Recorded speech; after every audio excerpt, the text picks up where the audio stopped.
What is going on, guys, and welcome back to the channel. It's Dolan here, and I'm going to narrate today's video. We're going over the top 10 anime where the main character is super strong from the beginning. So if you enjoy the video, please be sure to leave a like and subscribe to the channel for more anime content. It would mean a lot to me. And with that being said, let's sit back, relax, and enjoy some anime together.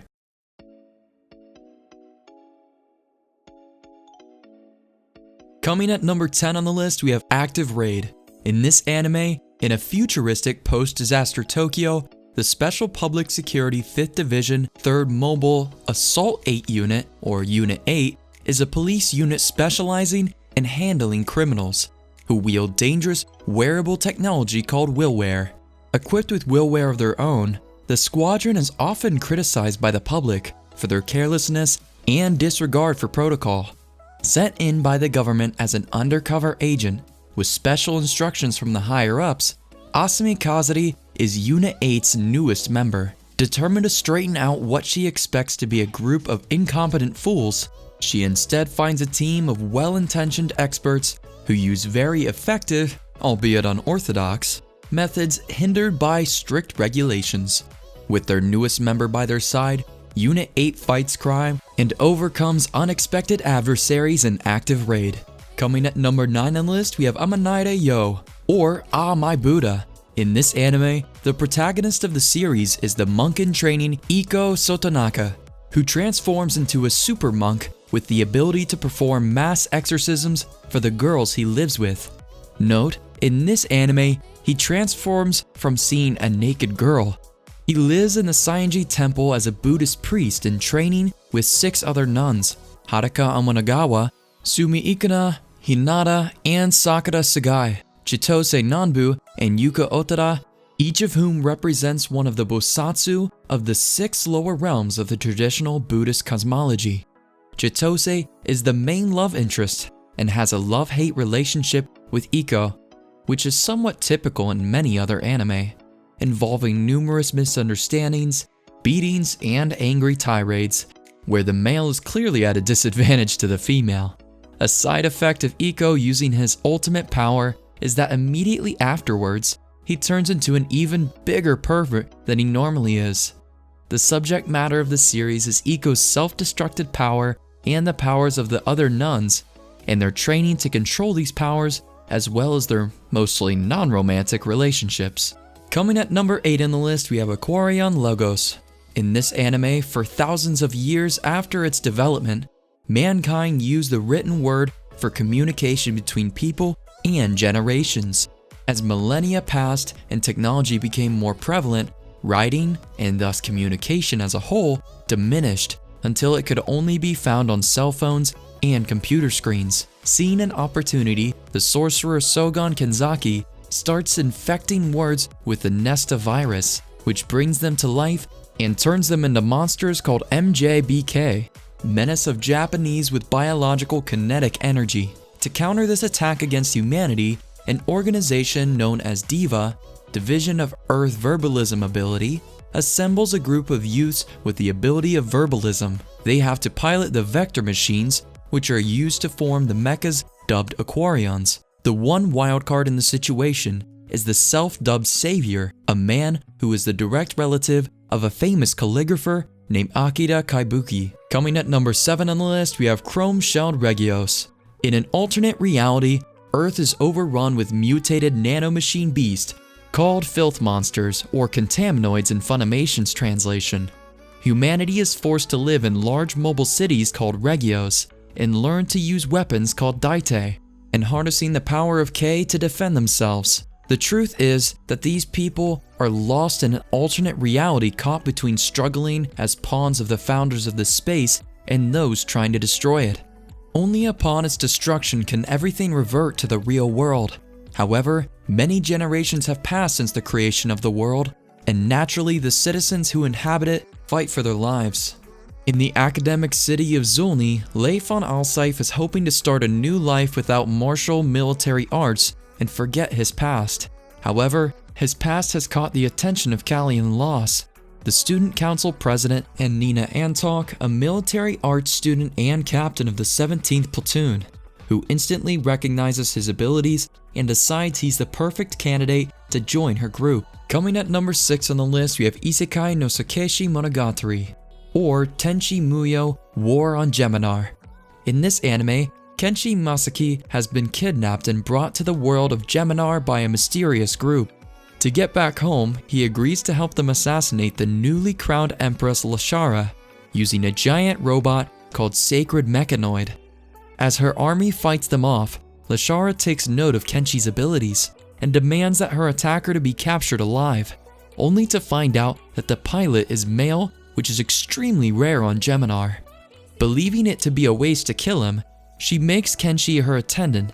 As the Empress's new servant, Kenshi is required to accompany Lashara to the Holy Land, an academy where sacred mechanoid pilots hone their skills. His arrival attracts attention, but Kenshi is unaware that something sinister is brewing within the academy, and it could plunge the entire world into war. Coming at number 5 on the list, we have Akashic Records of Bastard Magic Instructor. In this anime, the Alzano Empire is home to one of the most distinguished magic schools in the world, the Alzano Imperial Magic Academy. Here, ambitious young students undergo training to become competent magicians. Sistine Feeble, a stern noble girl, and her bright-eyed best friend Rumia attend the academy, determined to cultivate their magical skills. However, their world is thrown for a loop when their favorite teacher suddenly retires and the enigmatic Glenn Radars replaces him.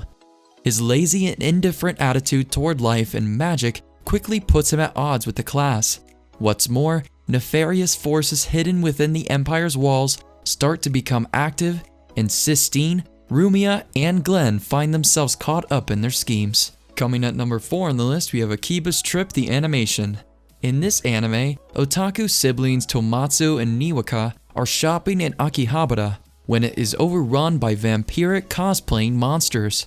These creatures, known as bugged ones, can possess anyone they bite, and soon they begin causing mayhem across the city. As Tomotsu finds himself at the mercy of one of these creatures, he is rescued by the mysterious baseball bat-wielding Motome Moyanaka. Together, they fight through several more encounters with the bugged ones, but before long, Tomotsu is fatally wounded protecting Motome. With no other choice, she revives him as a high-level bugged one, just like her. Tomotsu and Motome, along with excitable otaku cosplayer Arisa, make up the group, the Electric Mayonnaise, and they begin to dispatch the bugged ones in the only way that they know how, by ripping off their clothes and exposing them to sunlight. Coming at number 3 on this list, we have Sky Wizards Academy. In this anime, years ago, humanity almost got wiped out by huge magical armored insects that had become too strong and aggressive to handle. Because of these giant bugs, humans do not live on the Earth anymore, but in floating cities instead. However, this does not mean that everything is lost, because the wizards from prestigious floating wizard academies are fighting these monsters. Kaneda Age is a young man now labeled as a traitor, even though he was once praised as the Black Mastered Swordsman. He gets a chance to repair his reputation by instructing the team E601, which seems to be facing some difficulties. It consists of 3 girls, Misada Whitetail, Lekti Isanak, and Riko Famel, each with problems of their own. It appears that Kaneda will get in deep waters more than once because of them. Coming at number 2 on the list, we have the Asterisk War. In the previous century, an unprecedented disaster known as the Invertia drastically reformed the world. The powers of existing nations declined significantly, paving the way for a conglomerate called the Integrated Empire Foundation to assume control. But more importantly, the Invertia led to the emergence of a new species of humans who were born with phenomenal physical abilities, the Genestella. Its elite are handpicked across the globe to attend the top 6 schools, and they duel amongst themselves in entertainment battles called festas. Ayato Amagiri is a scholarship transfer student at the prestigious Seidoken Academy, which has recently been suffering from declining performances. Through a series of events, he accidentally sees the popular Witch of Resplendent Flames, Julius Alexia von Reisfeld, half-dressed. Enraged, Julius challenges him to a duel for intruding on her privacy. After said duel is voided by the student council president, Ayato reveals that he has no interest in festas. Instead, he has enrolled in the academy to investigate the whereabouts of his missing elder sister. Coming at number 1 on the list, we have my personal favorite, Chivalry of a Failed Knight. In this anime, the story is set on an alternate Earth where humans called Blazers have supernatural abilities. These Blazers can materialize weapons, known as a device, which are made through a person's soul. At Hagun Academy, Blazers are selected as representatives for the 7-Star Sword Art Festival, an annual tournament event held by the 7 Mage Knight Academies in Japan, to determine the strongest apprentice knight. Hagun's performance ranking in the festival is falling, and Academy Director Kudono is determined to find a solution. Iki Kurogane is the Academy's F-rank Blazer, and is considered the worst one for his low magical abilities, but Stella Vermilion, the princess of the European country Vermilion, is one of the top A-rank Blazers. On Stella's first day at Hagen Academy, she is arranged to share a room with Iki as a transfer student of the academy. When Iki inadvertently discovers Stella half-dressed, he is challenged to a duel where the loser has to be obedient to the winner for life. She ends up losing this duel, but they agree to become roommates as Iki's one and only merciful desire. Did you guys enjoy the video? If you did, don't forget to hit that like button and subscribe to the channel if you're new. Click on the notification bell for more upcoming videos, and I'll see you guys next time. Later.